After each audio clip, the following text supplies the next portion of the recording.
Okay, so we do welcome now Olivier Hoedemann, who he's a member of Corporate Europe Observatory.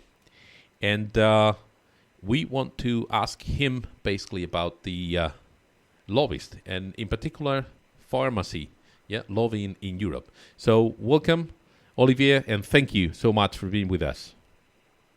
Thanks for inviting me. So we wanted to start basically with a question. We've been finding, we found that that lobbying has changed basically from a small and maybe specific to, in this case, if we talk about pharmaceutical issues, talking about a small group and trying to target on medics, basically on doctors.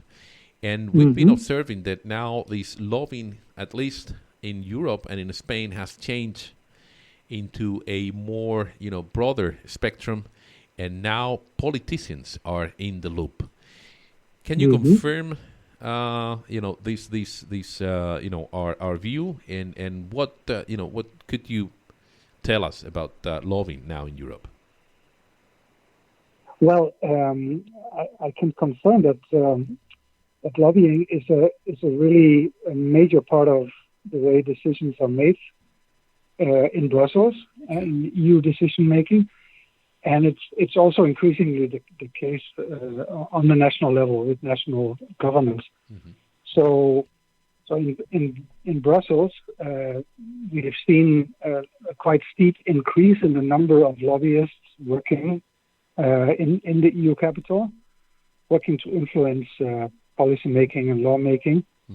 And that number has grown very steadily since the 1980s, and it's now an estimated 25,000 to 30,000 lobbyists working professionally, representing different interests and all trying to influence EU decision making mainly from offices in Brussels. So those lobbyists are employed and financed for a reason, and that is that you can really gain influence through lobbying when it comes to EU decision making. So that the picture that you have is correct. It's something that one really needs to monitor and be aware of. It's a force that you need to be aware of, and it's a part of decision making where many things can go wrong, where you can have undue influence, where you can have untransparent and unaccountable influence. So that's the picture in a nutshell.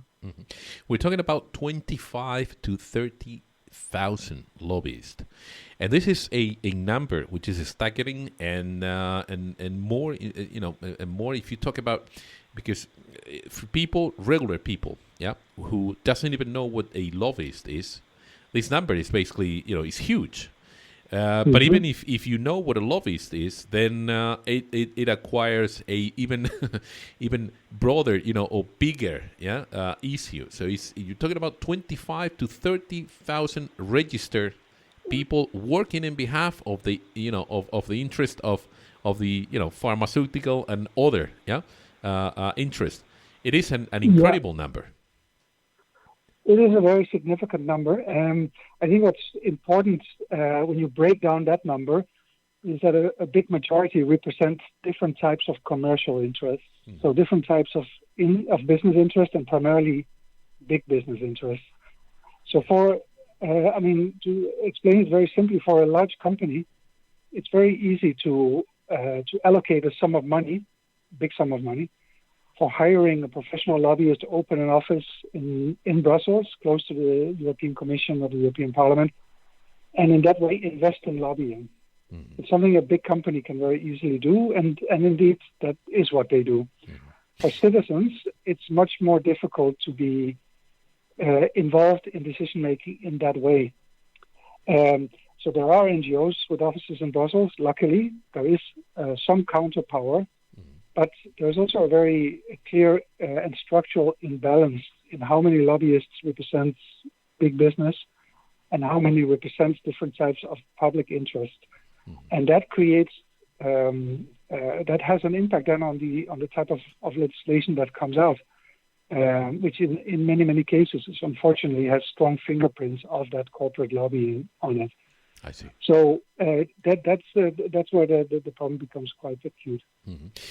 Let me, or shall we get centered on big pharma lobbying? Mm-hmm. Yeah. When we talk about big pharma lobbying, obviously, nobody paid attention until now that we have this COVID-19 crisis.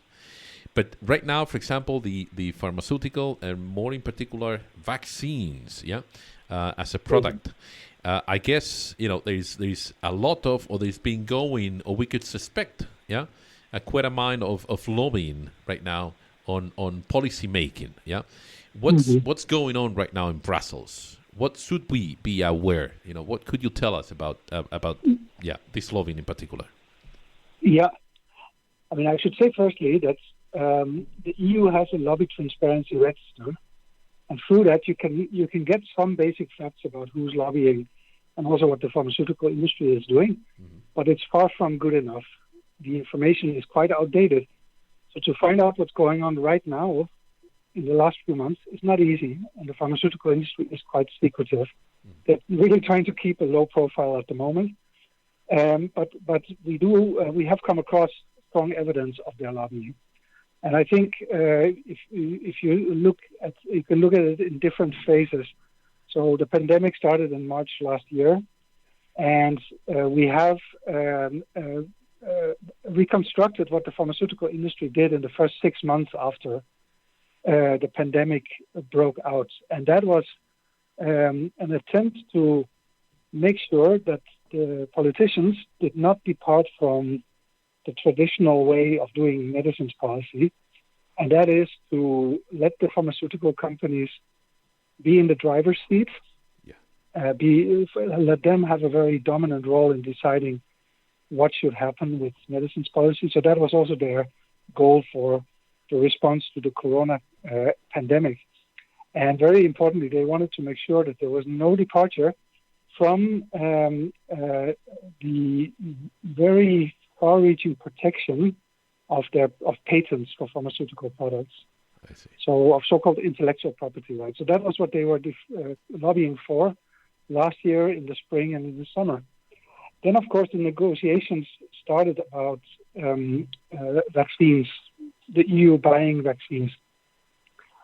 And there, the EU chose to negotiate with a limited number of pharmaceutical companies and offer them a quite generous deal of pre-financing and subsidizing heavily the investment in developing vaccines and in the manufacturing of those vaccines. And from that moment on, they didn't really have to lobby anymore because they were on a negotiating table about selling vaccines, basically. And the EU offered them a very generous deal. In my opinion, it looks like the EU didn't negotiate the way they should have. They could have achieved much more from a public interest perspective. They could have secured some guarantees for citizens and a much better deal for the very large amount of money that they handed over to the pharmaceutical companies. And particularly, they could have made sure that the vaccine technology would have been available as a public good. And that's really essential for the phase that we're in now today. So today, we see vaccines being rolled out across Europe. The vaccination program now is gaining speed, but it's been slow. And we see that the rest of the world, particularly the low and middle income countries, don't have access to vaccines. And they probably will not have access to vaccines until late next year or even the year after. So that is a disastrous situation. And the reason that we're in that situation where most people in the world won't be vaccinated anytime soon is because the EU gave monopoly control over these vaccine technologies to just a handful of pharmaceutical companies. They're making enormous profits, and they're holding on to these patents and these technologies and their trade secrets, and do not want to share them with the rest of the world. So the amount of vaccine doses produced in the world today is just too small. There is an artificial scarcity in vaccines, and the pharmaceutical lobby wants to keep it that way. So the battle that's happening right now is, should the technology be spread, and so developing countries in the south, can start manufacturing by themselves and we get vaccines for everybody faster? Or should it remain a choice just for the pharmaceutical companies to decide when to produce for who and at what price? I see. So this is in a nutshell what's happening now. Mm-hmm.